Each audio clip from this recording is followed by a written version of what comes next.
orang tuh bilang, aku kan nggak minta dilahirin sama ibu. Sekarang coba kita pakai konsep itu tentang takdir kepada dimana kita dilahirkan gitu. Kamu akan terlahir dengan kondisi orang tua kamu punya sifat seperti A, B, C, D.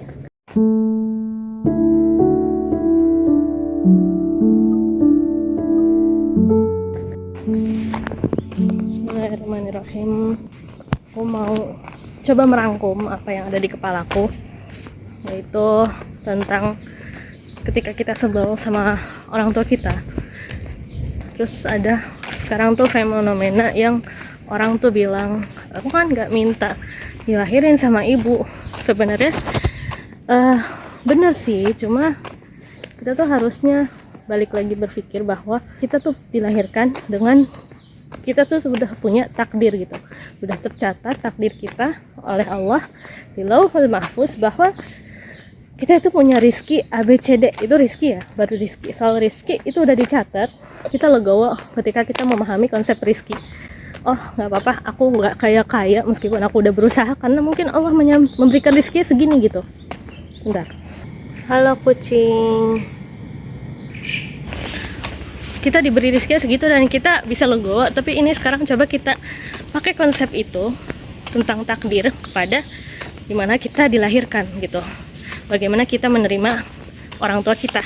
Aku pun masih belajar, makanya aku mencoba merangkum ini supaya meredakan ketidaksabaranku, karena aku juga masih merupakan orang yang suka marah dan sebagainya, suka ngeluh.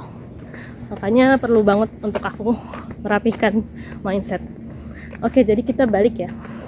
Kalau misalnya konsep ini diterapkan ke orang tua, bayangin kita udah tertulis nih takdir kita di Lauhul Mahfuz, kamu akan terlahir dengan kondisi orang tua kamu punya sifat seperti A, B, C, D.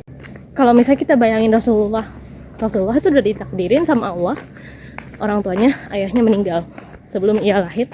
Kemudian dia dirawat oleh kakeknya, pamannya, sama ibunya juga, dan itu ada masanya masing-masing ya. Dan setiap proses kehidupan Rasulullah yang kita melihat Rasulullah itu seorang yatim piatu, tidak hidup dalam kelengkapan keluarga, itu udah Allah takdirkan semuanya, dan ternyata hasilnya jadilah sosok Nabi kita yang punya rasa simpati yang besar, kemudian punya wibawa, bisa bernegosiasi, dan cara berbicaranya itu sangat memikat hati orang. Itu semua tuh melalui berbagai proses yang suka dan duka. Nah, sekarang coba kita lihat diri kita dihadirkan dengan orang tua yang mungkin ketika kita sudah belajar parenting, kita tahu orang tua itu harusnya nggak boleh ngebentak saat masih kecil, atau misalnya orang tua tuh nggak boleh menghina kita dan sebagainya. Tapi ternyata kita mendapati kenyataan orang tua kita itu suka marah, atau misalnya orang tua kita tuh teledor, tidak pedulian dan sebagainya. Sebenarnya itu tuh udah tercatat jadi Lauhul Mahfuz. Siapapun orang tuanya, misalnya saat ini kita memiliki orang tua A dan B, kemudian kita berharap, coba aku nggak orang tua A sama B, aku pengen dia punya orang tua kayak C sama D.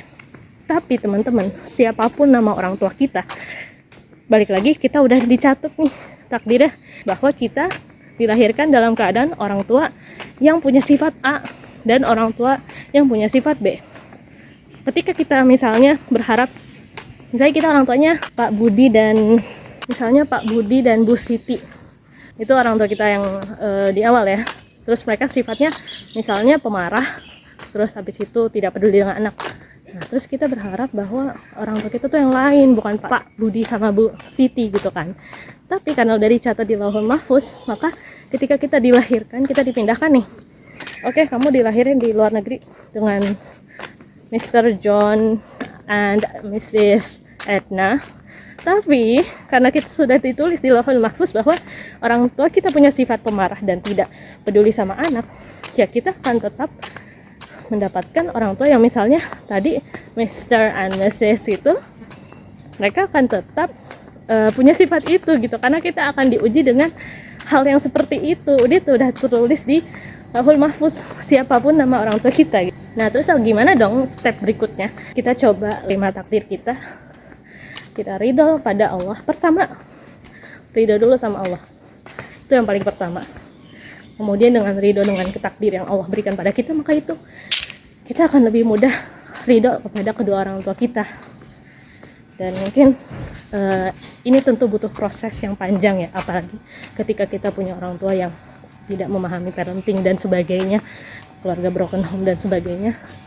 Itu perlu proses, dan tentunya di proses yang susah itu insya Allah pahalanya besar juga. Itu aja, semoga bermanfaat.